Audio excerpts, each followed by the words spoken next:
Hello, afternoon everyone. I'm Shi Yi. I have started to focus on environmental stories in China since 2014. So I have covered like climate change, habitat loss, wildlife crime in China as well. So I was not so surprised to see so many Chinese people involved in wildlife crime in Africa. 2 years ago, when I was in northern part of Namibia, a guy approached me and he said he have elephant tusk for sale. So he asked me if I'd be interested to meet, and I agreed. But right before the meeting, the guy got cold feet and he canceled the meeting. I think he was afraid that I might sold him out to the police officer. But as a journalist, yes, I'm quite lucky. Not very long after that, another guy appeared, and he said he had a lion skin and also elephant tusk for sale.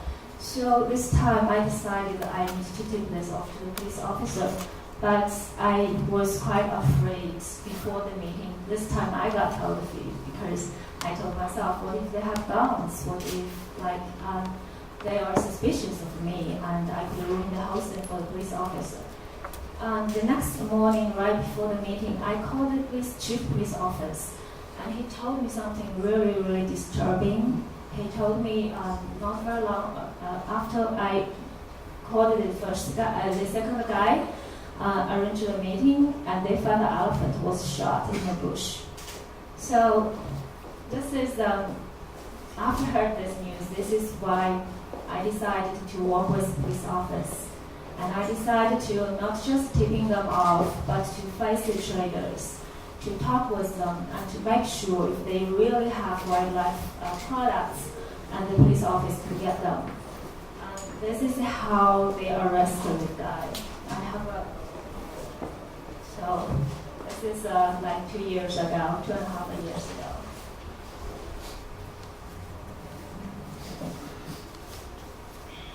So after that, this is taking Namibia. I mean, it was beautiful. It's not always even in a national park.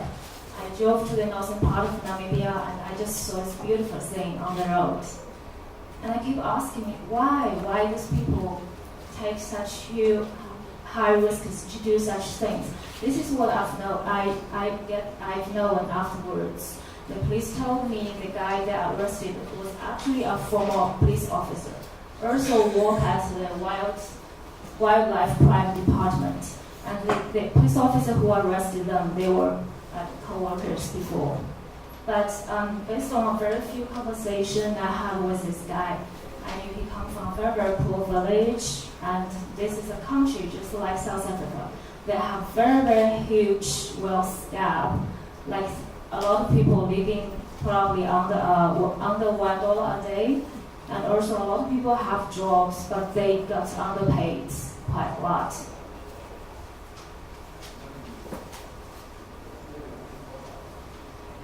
So there's another story. A year ago, I was in southern part of Congo, and I was looking for some timbers like this. Probably some of you know this kind of timber, and it's called mukula in local dialect, and it's well known like one type of rosewood in China, and it's used for making furniture for hundreds of years in China. And just in a few parts, in the past few years, import of this kind of timber from China to China from some African countries, surged almost like from 0 to millions of tons every year.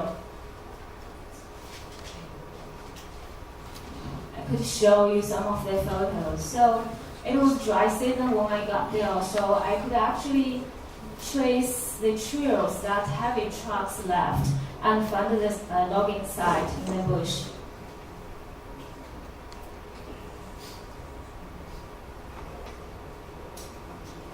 So I tried to talk to the loggers and also villagers I met at this area, I remember I met a chief from a village very close to the logging area I went to.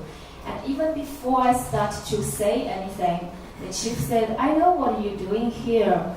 This is what you're looking for. Then he pointed at a bunch of logs on the ground. And it seems to me like because probably of some maybe wildfires or some accident happened, and those logs on the ground, the color doesn't seem right, so they probably couldn't be sold to any Chinese. So the chief took me to his house and he started to talk about business with me. This is how I knew how could the Chinese people make business with them, because he said, if you want to do business with me, you need to buy me something or you need to buy something from the villages. So for some chiefs, I've talked to different chiefs. For some, maybe you can just pay $50, $50, and you can get a permit. Or like for some chiefs, they may ask you to build a very little tiny house for the students in the village. So, but I mean, if you look at a village house, you ask a very poor family, they could sell you a very big mukula tree at a cost maybe about $5. So, and this tree takes nearly 100 years to grow so big like this. You see on the picture.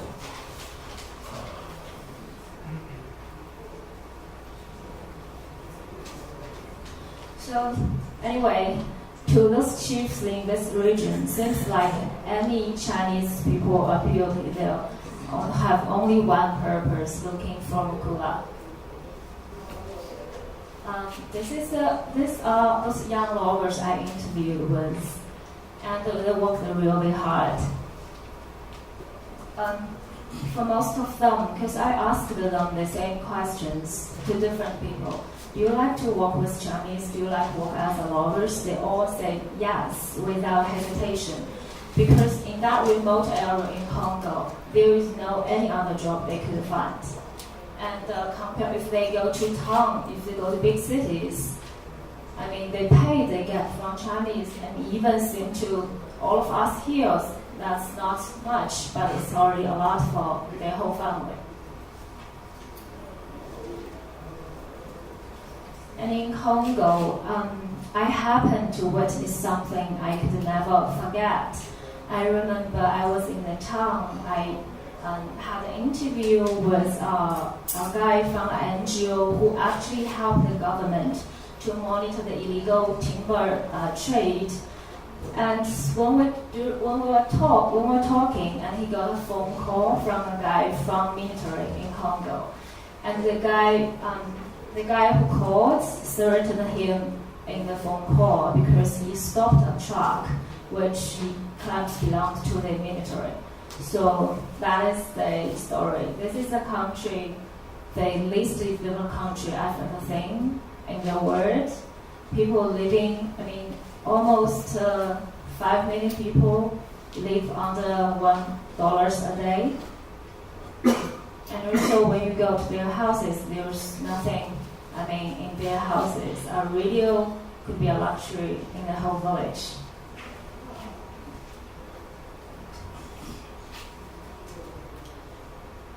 So as a journalist, when I read those reporters, I try to just look equally. I mean, drop my bias when I look at the Chinese and the locals. So this is why I want to show, this is how mukula ended in a port, one of the biggest ports in China, Zhangjiadao. It's located in eastern China.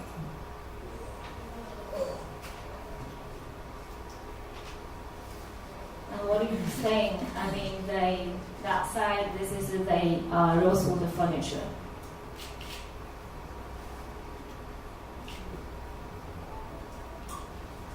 Okay, so 2 years ago, when I'm back to China from Namibia, I wanted to find out who these people really are. And I remember there were 4 people who sent to jail because they tried to smuggle rhino horns.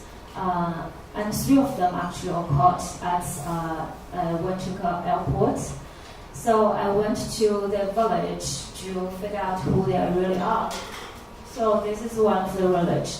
And the oldest of the three actually have a family. He has a wife, he has a daughter. And he owned a great debt from his previous work, and he tried everything very hard to repay it. He even divorced with his wife, so nobody would come to his wife for any kind of problems. And the youngest guy in this village, his parents living in a very, very shabby house, and they live in, depends on a little piece of farmland, could barely make a living.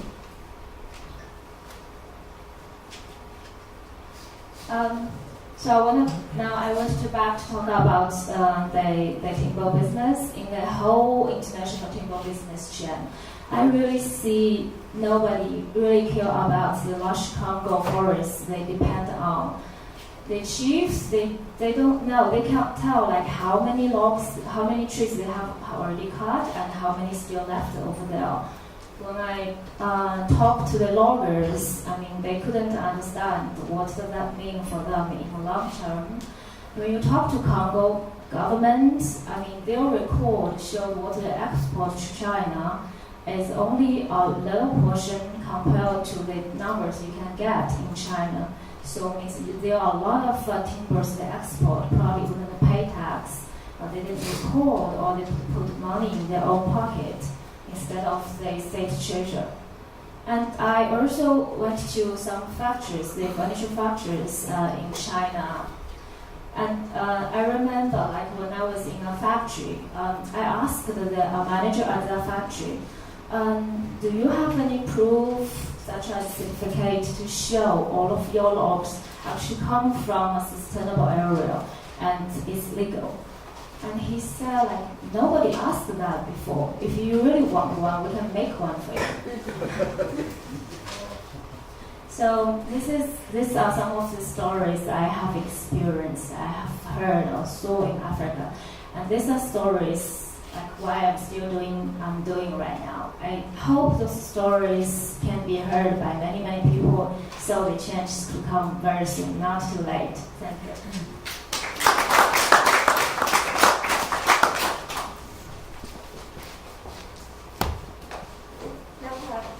Grobler, who is a freelance investigator in Namibia.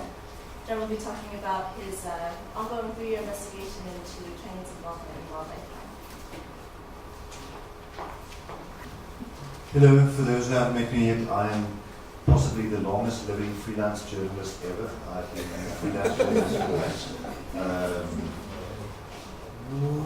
23 years now. It came about because of specific circumstances and this, small size of the media that first made it difficult to find a job, but eventually forced me to freelancing and enabled me to basically pick the stories I want to do. So this is what I do. I do the stories I want to do and not what people want me to do. I started looking at the Chinese involvement in organized wildlife crime about 3 years ago, to be precise, around mid-2014. Now, I want to quickly take you through the background to all of this. I specifically started looking at rhino poaching because the rhino population in Namibia, they specifically black rhinos, which is the most critically endangered of all the rhino species. There are about 5,000 of those left only, whereas with the white rhino is in a slightly better position. There are about 22,000 of those left. What made these rhinos only occur in 2 areas, which is basically stupid left hand. They all occur, if you look at this white spot here, that is basically the Etosha National Park, our largest park, 25,000 square kilometers in northern central Namibia. The rhino occur in the east, in the western parts here, the dry areas here, and then because of various historical circumstances I don't have time to go into now, they also occur in the communal areas out here. Now, this area here contains what is possibly one of the most critically endangered subspecies, a southwest black rhino, desert adapted black rhino. Makes it these are, and I shouldn't be quoting direct figures because these figures are basically kept secret for very good reasons, but you can be sure there are not many left. So, just to give you some, basically the poaching that started occurring, or let me just take you through the background, we'll come back to these maps. As anybody who's worked on rhinos will know that trade in rhino horn is a very ancient thing. It's been going on for 3,000 years. Rhino horn has always been loved for its ability to take a very fine carbon. You can basically carve it to a very fine degree and polish to a very high polish. So beautiful objects. The poaching of rhino horn is intricately linked to the country's history. It basically started with, when the South Africans occupied Namibia, the then Dutch West Africa in 1915, when they kicked out the Germans and then imposed their apartheid policies on the local population. Part of that policy involved cutting certain areas off from the rest of Namibia. Specifically, if we would just go to the map again, especially any place in the world where we have a system here to a left-hand person. Okay, so what in the late 1890s and mid-1890s, because of an outbreak of rinderpest disease, the colonial Germans put up a fence. Well, it was a series of blockhouses that expanded to a fence that basically runs from the west around here all across and then forms the southern part of the Dorset Park boundary and then extends all the way to the east up to the Botswana border. That basically in effect relegated the northern parts of Namibia to a second-class existence because they can't market their cattle or any livestock south of that red line for reasons related to Namibia's trade in beef with the EU. We have to keep the cattle in the commercial farming areas which lie south of there disease-free, and the only way to do that is to prevent the movement of animals like buffalo, any kind of clone-hoofed animal, basically. The poaching started getting really bad in the 1980s when the Liberation War, which started in 1963, started becoming quite intense. As a result of the military occupation of the areas adjacent to the border, which was basically, everything along here, all the way across into the Caprivi. This was all, what they called the operational zone. It was occupied by the military, which provided something of a security blanket for them to do whatever they pleased. We had well-reported cases of top South African politicians coming in with helicopters and hunting elephant, rhino, whatever, from helicopters. They were just basically, going on the shooting picnics. They would shoot whatever. So it was kind of their private hunting farm, the entire northwestern part of the country. And there was no way to actually, keep close track of them or, call them to account for what they're doing, because this was all happening under the rubric of security. Main problem. During this period, we had certain criminal syndicates involved from within the military and on the Angolan side, where the former UNITA rebel movement was basically financing their struggle against the MPLA by killing as many elephants as they can and selling the ivory to the military intelligence, which were then marketing this into China, mostly Taiwan at that stage, and also into Hong Kong. Made lots of former generals millionaires in the process. There are also other syndicates that evolved during that period, local syndicates. The way it works is that you have, on the ground, you have poachers who are basically poor people, cattle herders and so on, who are then organized by so-called syndicate bosses who send the poachers out to kill a rhino and bring the horns back, which they then sell on for quite a lot of money. The basic going rate is 500,000 rands for a rhino at the moment, but the horn, of course, sells for much, much more to the Chinese at the end of the day. This, of course, had a massive impact on the wildlife populations. which were basically decimated. By the early 80s, there were only about 40 of these desert-adapted black rhinos left, which then prompted the formation of the Save the Rhino Trust, which started babysitting them. They literally follow them around all the time to make sure no one else gets close to them. Anyhow, so let me just rush on a little bit. Post-independence, there was hope for new policies. We had new policies imposed, and part of the policies involving local communities into conservation, and the so-called communal conservation or communal conservancy model, under which the local population, like the local tribes people, can basically form an association, a conservancy, an elected committee, and then they are basically in custody of whatever animals or natural resources occur in their area, which they then can deal with commercially. It's still regulated, they can't just do as they please, but this is the problems because of, for example, the WWF pushed a policy of sustainable utilization that involved so-called shoot-to-sell permit. So they would basically, the conservancies would contract an outside professional hunter to come and shoot as many animals as they like. Well, they will apply, say, for license to shoot 20 springbok to make some cash, to pay for school fees and other essentials. But unfortunately, this got very badly abused in the process. But poaching had basically died off.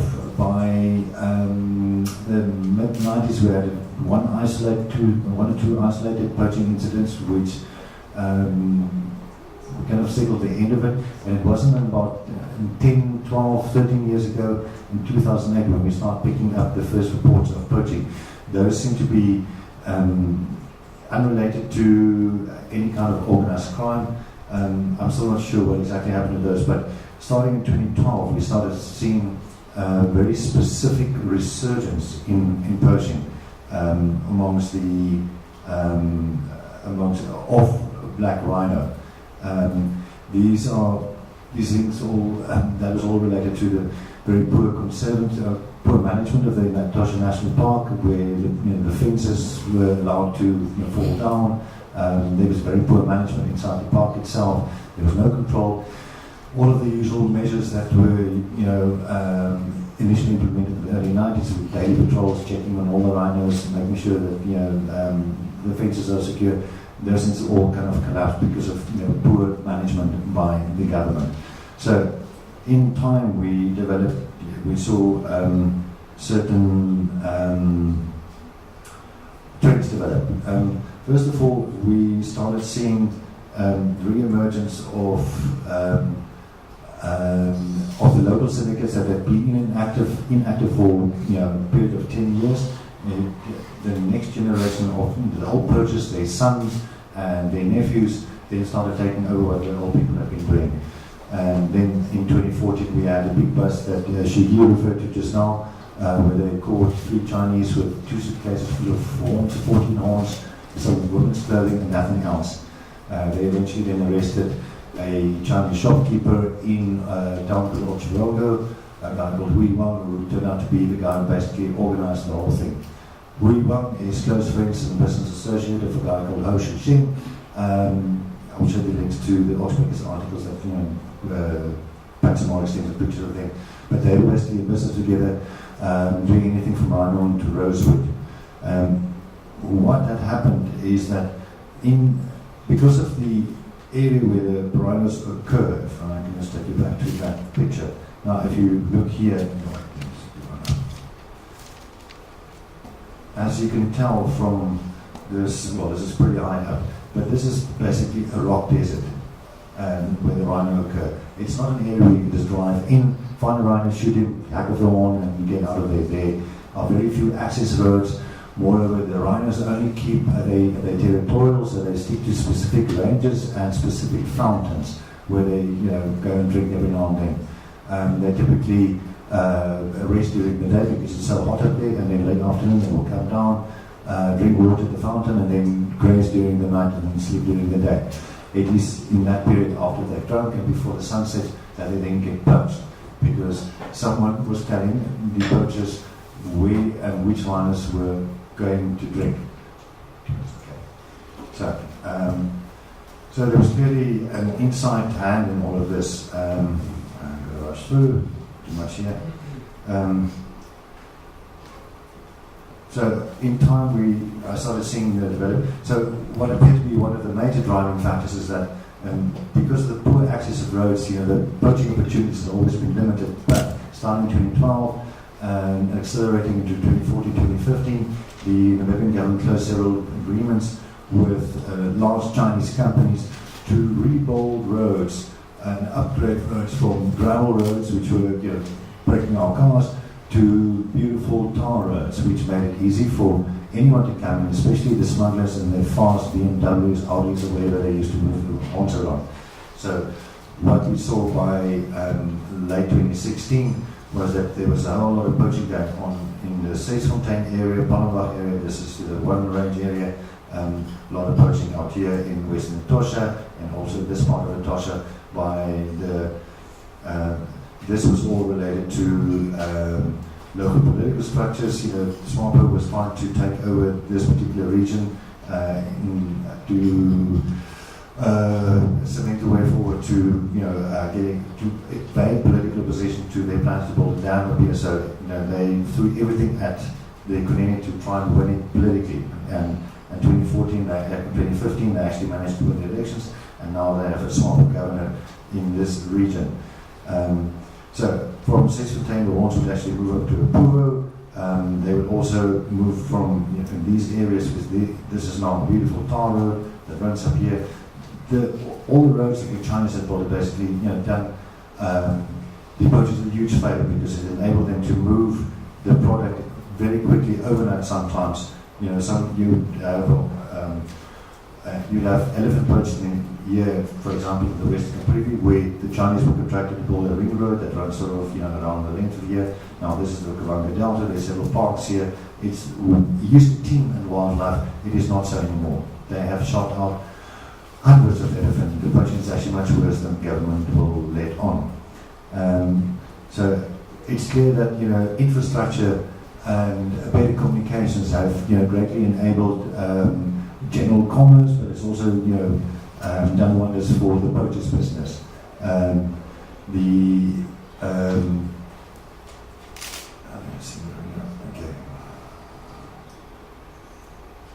The poaching, especially during 2014, accelerated massively. We initially had reports of maybe 10 rhinos poached, and then it was 12, and then it was 30, and then it was 60, and now it's up at 160.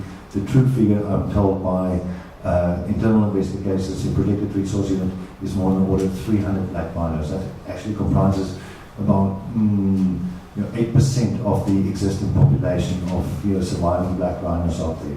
So you can imagine the kind of pressures that, and it might actually be worse than that, because these animals are solitary, very difficult to find. Once they've been wounded, they tend to run for 20, 30 kilometers before they bleed out and die. So it takes years before they find the carcass, and often the hyenas and other creatures would have destroyed the carcass and taken them apart. So you can't find any bullets or anything to check ballistics or anything like that. Starting early this year, the decline in the super mineral cycle, which was basic major driving force behind the infrastructure diversification, because these roads that they put up out there in Etosha were all intended to enable Chinese mining operations. Starting 2014, we saw lots of Chinese companies obtain exclusive prospecting license, which allowed them and enabled them to move into into the rhino ranges areas with valid excuses, case the areas, and then shortly after that the rhinos would actually start dying in large numbers. I unfortunately don't have time to go through all of that, but I just want to take you through the ways I've been trying to investigate this. So in order to try and crack the Chinese syndicates, I with Oxpeckers started working on a model to bring Chinese reporters. So Wang was the first guy, Wang Wanqing. Please get up, yes. Wang One was the first one who came in, what was it, 2015? 2014. End of 2013.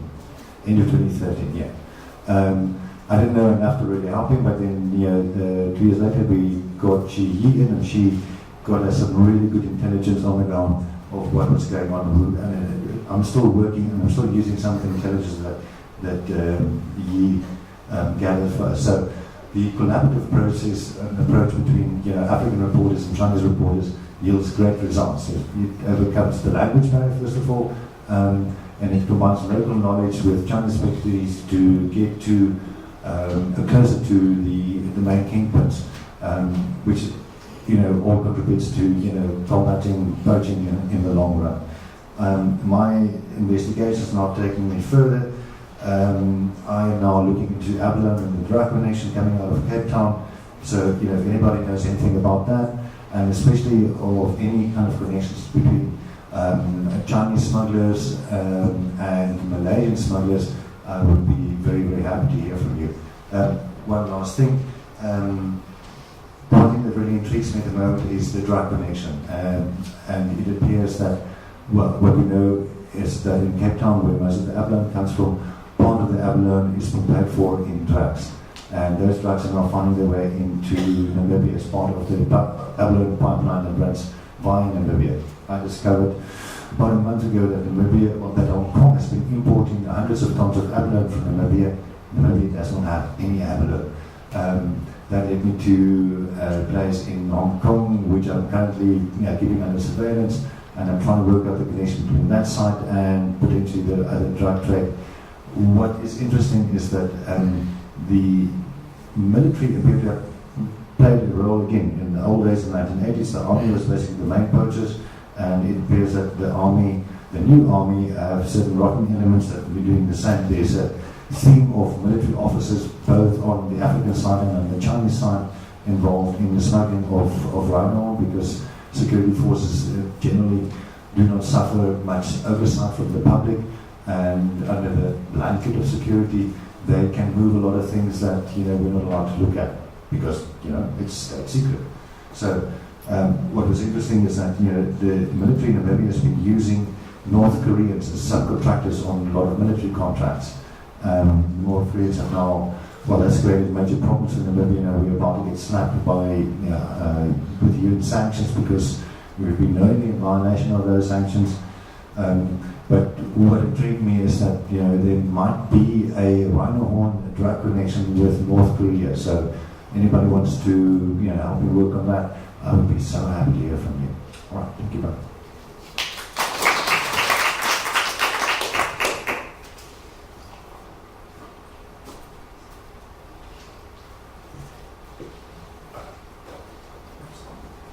Now we'll hear from Kimon de Greef, who also has done a lot of investigations into abalone, but he'll be talking specifically about the donkey skin trade. Kimon. Oh, yeah.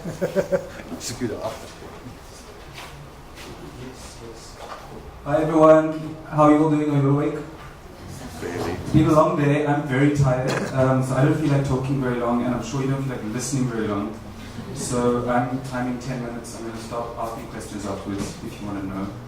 I'm a freelancer based in Cape Town. I'm writing a book on abalone poaching. I'm interested in illicit resource trades and conflict over natural resources, and with very generous support from the Wits project, got to do some interesting reporting on the donkey skins trade this year.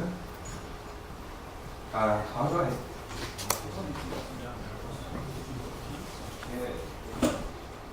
Cool, so I'm going to tell you a little story. About 2 hours north of here, just outside Pretoria, this man in the blue overalls, his name is Philemon Sabaya, he's 44 years old. In this picture, he's unloading some bread for his pigs from a bakkie. He hates this bakkie because it costs a lot of fuel, it breaks down. He used to have an informal delivery business and pick up all of his food for his pigs and stuff with donkey carts made from recycled materials. This is one. This is another. He has 3. They're all lying broken because, trigger warning, here's a picture of it, their donkey coming up. Towards the end of last year, his donkeys disappeared and he found them all skinned, but for one. This has been happening across the continent. There's been an unprecedented rush for donkey skins. Donkeys are ubiquitous, they're very cheap, for much of their domesticated history at least. But there's been an explosion of trade and threatening both donkey populations and rural people like Philemon, who have relied on them as pack animals for a very long time. In response, several countries have put trade bans in place. These haven't really worked. Prices have increased 5 times or even more. We're talking West, Central, East, South Africa, as well as Central Asia, Latin America. And this sort of sudden pulse of something becoming valuable that wasn't valuable before, I think, is an interesting intersection point of China and Africa. I'm interested in stories like these. It's on the back of China's sort of expansion into Africa and around the world. Illicit trades, grey trades, can often tell us just as much, if not more, I think, about the relationships between these two parts of the world. There's been a bit of convergence with wildlife trafficking as well, which I'm not going to go into now. So where's it all going? This is Jiao. Our Chinese colleagues in the audience will know that I'm mangling the pronunciation. It's a smooth, kind of chocolate bar-looking slab of donkey skin gelatin. It's an ancient traditional remedy, at least 3,000 years old. It was a royal tribute from the remote province of Shandong, which is south of Beijing. Traditionally used as a blood tonic for anemia, problems with menstruation, general kind of life force stuff. But it's been rebranded as a consumer product, and sales have increased by several orders of magnitude in the last 2 decades. With China's growing middle class, this is beautifully packaged and very lucrative. One company called Jiao drove this shift. They put products into some really popular historical television dramas, one of which was screened apparently in a very badly westernized version by HBO and Netflix a few years ago. They've really upped the packaging, very expensive glossy adverts, and it's kind of marketed as an antidote to the stresses of daily life. This company has made a lot of money. They're now mostly owned by China Resource Holdings, so they stay owned. They're listed on the stock exchange. They have like 10,000 employees or more. And they recorded sales of over $900 million in 2016. Almost all of that revenue is from Jiao, which is from donkey skins. They have about 70% share in this booming market, and quoting from an industry report that I found, a near monopoly on the donkey skin resource. I'll explain why that's interesting in a little while. The product is not as expensive as this. This is their flagship insane product, the most ridiculously expensive champagne that you could ever find, kind of thing. But it's still extremely expensive. It's almost $4,000 for a 250 gram slab. It's produced on the winter solstice, according to a very traditional customary process. But their kind of run-of-the-mill stuff is still, we're talking over $1,000 per kilogram. So it's expensive stuff. This is their factory in Shandong province. There are about 8 or 10 of these big monolithic blocks. The workers have to ride around on little scooters. It's such a big campus. There's also a landscaped lake. There's a huge conference center. There's a public museum. There's a skyscraper office block. It is by far the biggest company premises that I've ever been to. We weren't allowed inside. But it was remarkable to see the kind of size and scope of this company when I visited last year. Just outside, I met this man who runs a shop that sells exclusively Deej products, that's Grobler products. You'll just get an idea of some of the range. They've also diversified into donkey meat. That's in the little packets with the donkeys with the heart eyes. Those ones in particular are marketed for kids. Donkey meat is very tasty, I can report, because I did get to try some. Anyway, it was very interesting chatting to this man, because he told me that Dongo sources their skins from all around the world, including South Africa, and, quote, do not care where their skins come from. This is the product advertised in Hong Kong, with the donkey on it. But what brought me here was stories like Philemon's in the first place. And the engine driving that is that China doesn't have enough donkeys to meet demand. Historically, there were many more people in rural settings working with donkeys. There's been massive rural-urban migration in China, as we know, as well as just a decline in or increased mechanization. So people have fewer donkeys around, plus the trade's gone haywire. So there's an increasing reliance on imports and a corresponding poorly regulated surge in exports. And what's interesting about that is because this kind of defies our normal frameworks for agricultural production in South Africa. Much like abalone a long time ago, sea cucumbers, kind of niche, expensive resources that are of no interest to our sort of traditional colonizing Western powers, can take people by surprise and have no regulatory framework in place. And then we end up in these strange situations. We've had this like sudden revaluation of a very cheap animal with very diverse and interesting impacts.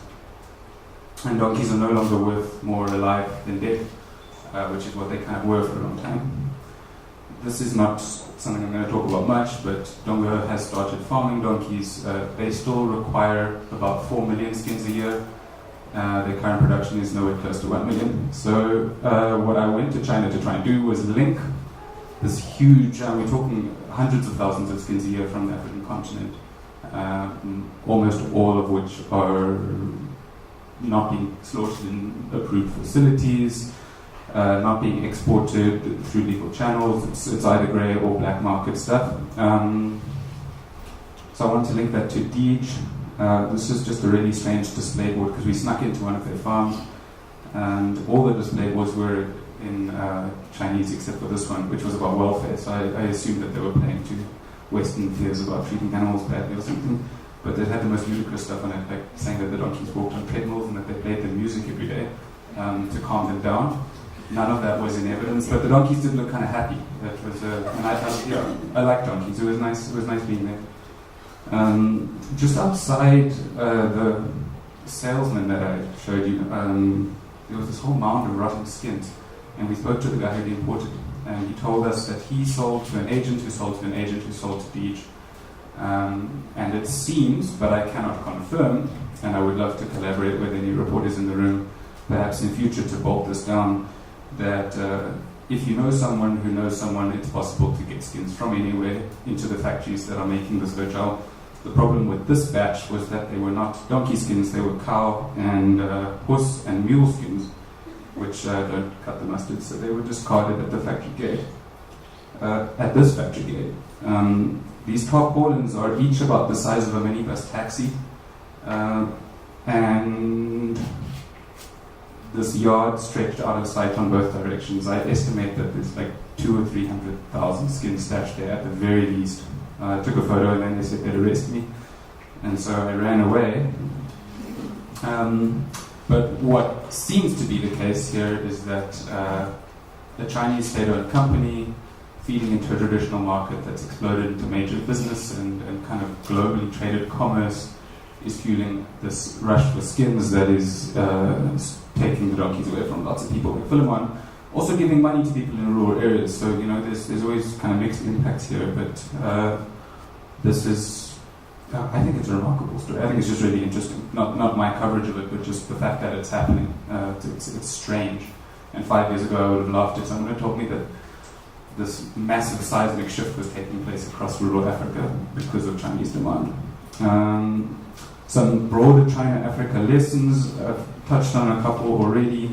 The one I'm interested in is how rapidly these economies can drift towards grey and black markets because there's no regulatory frameworks in place, and because there's a lot of low-paid Chinese workers on the continent now who want to make an extra buck and will end up becoming kind of middlemen passing resources on.